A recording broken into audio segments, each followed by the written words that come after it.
In your headlines, private employers making vaccination mandatory for employees. Opposition speaks on tourist board transition into DMO. And highlights from the Fortis TCI Forum.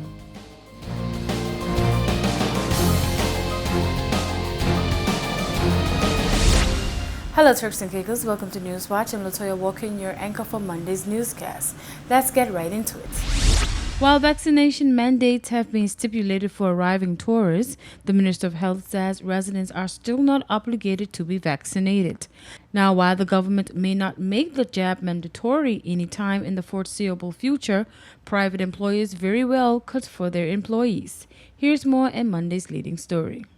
While government continues to push that the COVID-19 vaccine will not be made mandatory locally, the Minister of Health, Honorable Jamel Robinson, says private employers are at liberty to instate COVID-19 vaccination-related protocol for their employees if they so wish. We are fast approaching 80 to 85% vaccination rate for the adult segment of the population and are approaching 70% for all persons eligible for the vaccine, inclusive of those 12 to 15 years of age, where there is a low uptick. Honorable Robinson says that the country has managed to get to an impressive percentage of vaccinations, especially following the magnitude of hesitancy initially presented. Hence, there is really no threatening reason to mandate the vaccine at this point. Well, from where I sit as the Minister of Health, we're already on 75% for the adult population, which is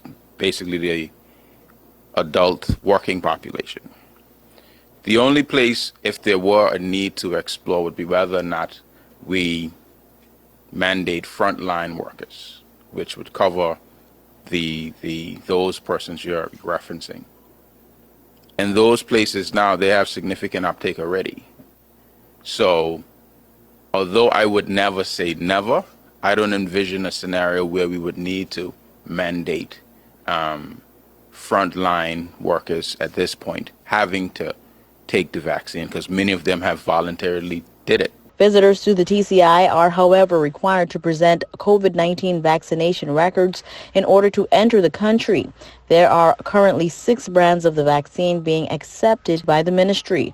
While most of the local population may have dodged the obligation bullet, it seems those privately employed may not be out of the woods just yet. The thing about that, though, is from my understanding of the labor laws, when it comes to like the employment side of things, because we're still in a health crisis, an employer can say, well, we can limit your ability to work at my establishment because you're more at risk in this environment. And those were other discussions we had as well. Like, can someone, I won't say they can necessarily fire, but they could limit who the type of hours that can be done based on your health status. The health minister says at this time there is no need to take the route of mandating the vaccine, with the country's vaccination rate being so close to the ultimate goal.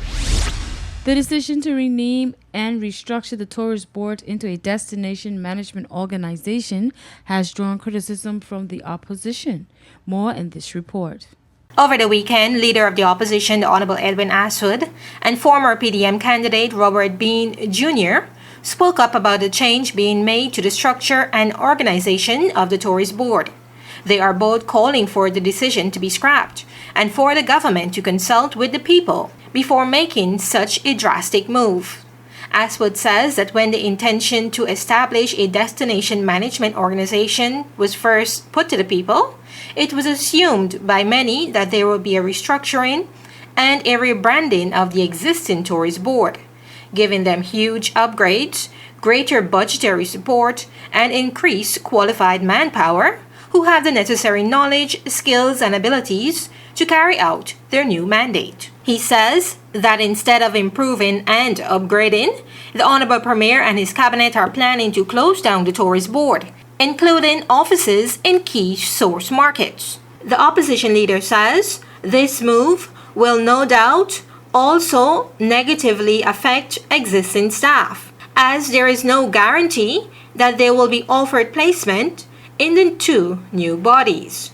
He adds that the Tourist Board has been performing their duties and performing well.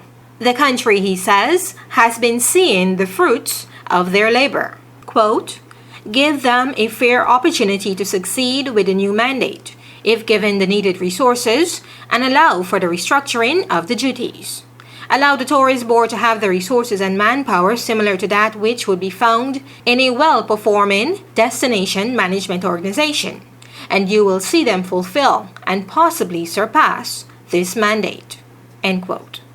He is calling on the government to reverse their decision and listen to the people through consultation on this decision. Likewise, Robert Bean Jr. wants consultation to take place on the decision. Bean says, quote, to dismantle the work of the TCI Tourist Board, which has won awards and led the country to many bright moments since it was created, without so much as a proper breakdown of what we are transitioning to, is undemocratic, and this action needs to be put on pause or stopped. End quote.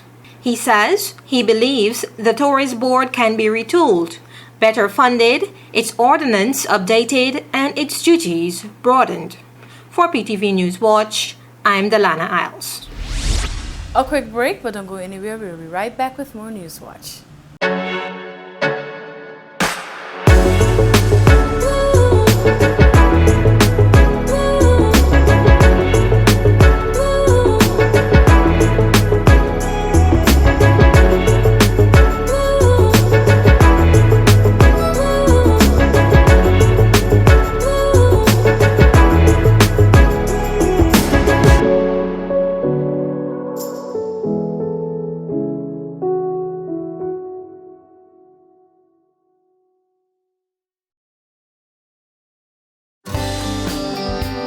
This is a reminder that all PTV service accounts are due on the first day of each month.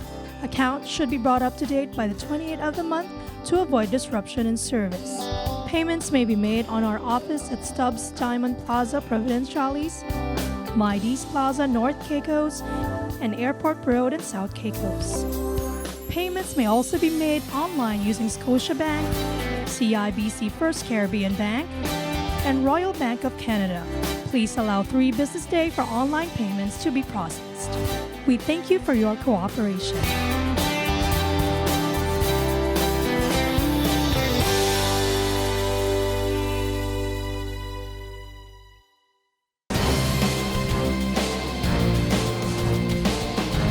Welcome back to News Watch. Police is investigating a road collision that left one man dead and the other facing criminal charges. The latest in your crime report.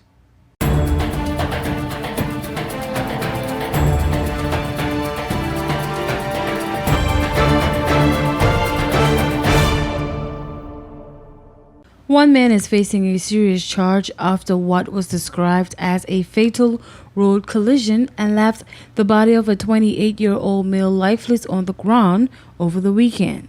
At 11:23 p.m. on Friday, October 22nd, multiple calls were made to the police control room that a male in his late 20s was hit by a black SUV.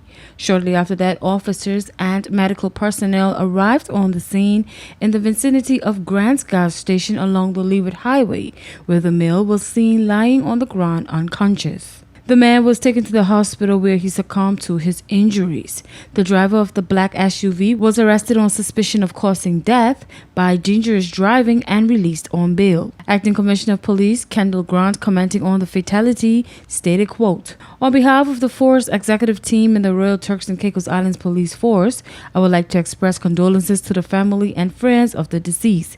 My prayer for you is that God gives you comfort and strength in your time of grief. End quote. The police traffic unit is investigating this incident. On Thursday, several high-profile members of government and Fortis Incorporated addressed the inaugural Fortis Energy Forum. Here's a recap of some of the highlights of that event. Bringing remarks was CEO and President of Fortis Incorporated, Dave Hutchins. In a virtual presentation, he highlighted the Fortis Group's sustainability plans and its focus on clean energy. We are really starting out right here as we sit today at a very high level of sustainability, high level of, from an environmental perspective, And so we start today with a really great portfolio, but that's not good enough for us. We want to go from great to like the best. And that's exactly what we've been doing, is defining a way to even reduce the impact of that 5% of our assets and what they have on the environment, and how to do that. So I'm going to start first with the headline. And the headline is, we're going to be reducing our Scope 1 greenhouse gas emissions by 75% by 2035. And that's compared to 2019 levels. So a lot of times you'll hear some of these goals and they'll reference, years that are further back.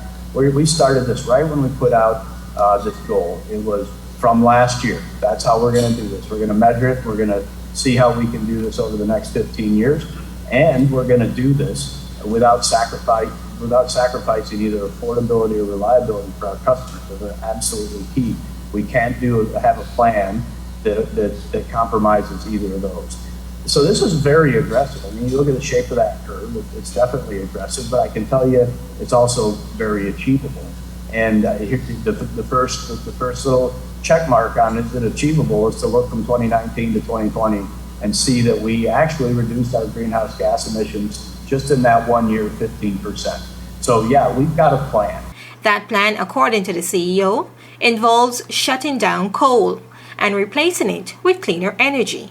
This cleaner energy entails wind and solar, as well as battery storage. This, according to Hutchins, will work to keep rates low. Leader of the opposition, the Honorable Edwin Aswood, spoke on what should be done directly in the Turks and Caicos Islands to reduce the cost of energy, rather than the focus being solely on reducing carbon emissions. So I do think we should not be telling our people, we need to reduce our carbon footprint. It's nice, but that shouldn't be our focus here. I can tell you the Turks and Caicos Islands does nothing to impact global warming directly.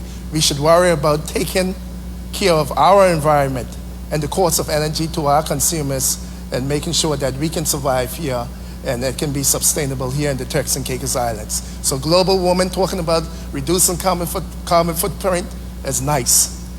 But we don't even know if all the greenhouse gases decrease. Will that stop global warming? Or is it just a cycle of the earth? We have to do more with the sun and solar outbursts. We don't know that as yet. It is a nice thing to do. We have to do our part, but I think we should start from the other end and focus on those things and not just the global warming and reducing the carbon footprint aspect.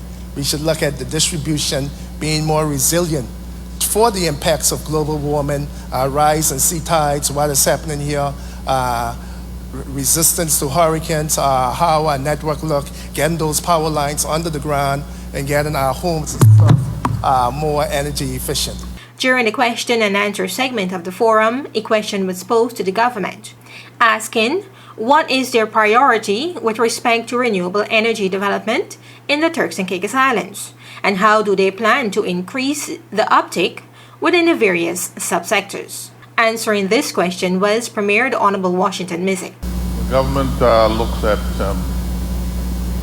the delivery of electrical power to the consumer on a systemic basis.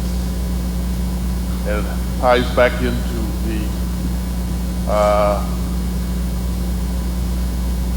the whole idea of quality of life, cost of living. At the end of the day, it is about reducing, as I said when I spoke, reducing the cost of energy to the consumer, and I want you to think in terms of the least among us, in terms of the economic ability to pay for electricity. But also I want you to think in terms of that basket of goods, which includes electricity, that same most vulnerable person has to purchase. So our focus is on basically making sure that the electricity is available, it's reliable, it's affordable, but it's also recognize the fact that people who invest in that space to also make a market return. For PTV News Watch, I'm Delana Outs. We'll take a quick break now. More News Watch when we return.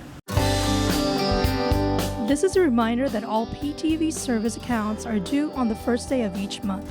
Accounts should be brought up to date by the 28th of the month to avoid disruption in service. Payments may be made on our office at Stubbs Diamond Plaza, Providenciales, Mides Plaza, North Caicos, and Airport Road in South Caicos. Payments may also be made online using Scotiabank, CIBC First Caribbean Bank, and Royal Bank of Canada. Please allow 3 business days for online payments to be processed. We thank you for your cooperation.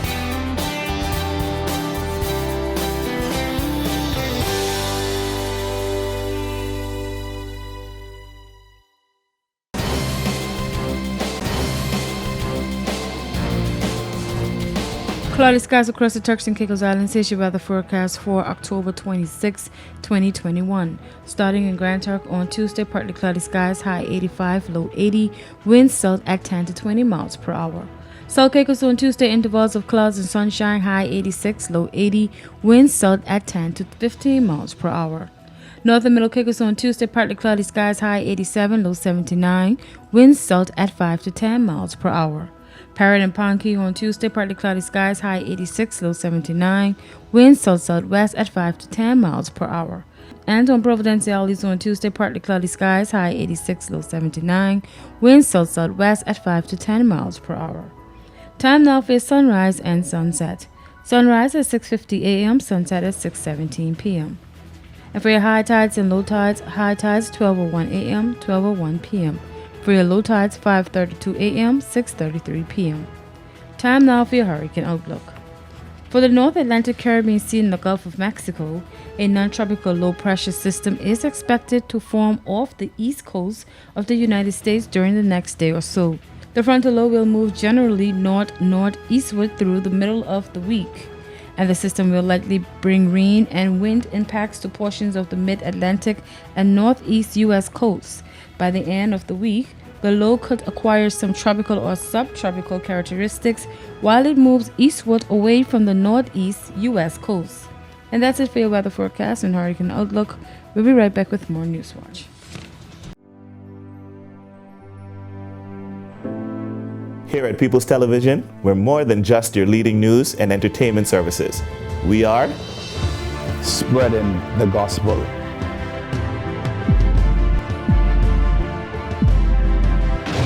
We are breaking barriers.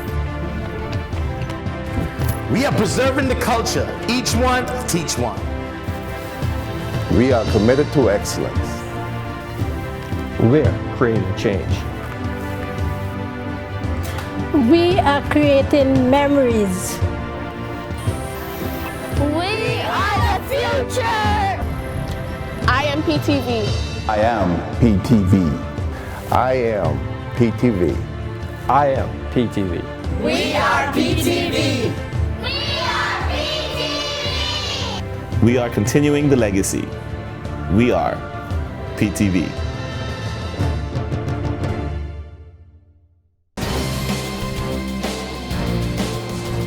And here's another story that made today's edition of Newswatch. Caribbean's leading beach destination 2021, Turks and Caicos. Caribbean's most romantic destination 2021, Turks and Caicos. Caribbean's leading all-suite hotel 2021, The Palms, Turks and Caicos. Caribbean's leading all-inclusive family resort 2021, Beaches, Turks and Caicos. Caribbean's leading luxury island resort 2021, Sail Rock Resort, Turks and Caicos. Caribbean's leading new resort 2021, The Ritz-Carlton, Turks and Caicos. And Caribbean's leading private island resort 2021, Pine Key, the Meridian Club, Turks and Caicos. These are the 7 categories won by Brand TCI at the 28th Annual World Travel Awards. Minister of Tourism Honorable Josephine Connolly, commenting on the accolades, stated, quote, "We are thrilled to have continuously won in these categories of the World Travel Awards, as this is a testament to our continued commitment in ensuring the Turks and Caicos Islands is the leading tourism destination in the region." The Ministry of Tourism's team and industry partners all play an equally important part in promoting the destination and strengthening the brand of the destination. The awards are a cumulative effort of all tourism partners, inclusive of the Ministry of Health, who have guided us throughout this pandemic and implemented protocols that not only keep the local population safe, but have allowed the tourism industry to thrive. We are grateful to our team, partners, and all persons in the industry for the various roles they play in continuing to make our destination a leader in the industry. End quote. Director of Tourism Pamela Ewing stated, quote, "My team and I are ecstatic to receive the awards for Caribbean's leading beach destination and Caribbean's most romantic destination. The Turks and Caicos Islands Tourist Board has continued to promote the destination through strategic marketing and promotion plans as both a beautiful by nature destination and as the leading destination for honeymoons and weddings." End quote. The World Travel Awards also recognized and awarded some of the best tourism-related agencies within the Turks and Caicos Islands as follows: Turks and Caicos Leading Boutique Hotel 2021, Windsor Resort; Turks and Caicos Leading Car Rental Company 2021, Avis; Turks and Caicos Leading Destination Management Company 2021, Olympia Destination Management Company; Turks and Caicos Leading Hotel 2021, The Palms, Turks and Caicos; Turks and Caicos Leading Hotel Suite 2021, 4-bedroom oceanfront penthouse at Windsor Resort; Turks and Caicos Leading Resort 2021, Amanyara Villas; Turks and Caicos Leading Tour Operator 2021, Caicos Dream Tours; and Turks and Caicos Leading Travel Agency 2021, Turks and Caicos Reservations. This concludes today's edition of Newswatch. Remember, you can visit our website at www.ptvatci.com or join us every weekday at 6:30 p.m. I'm Latoya Walken. Until next time.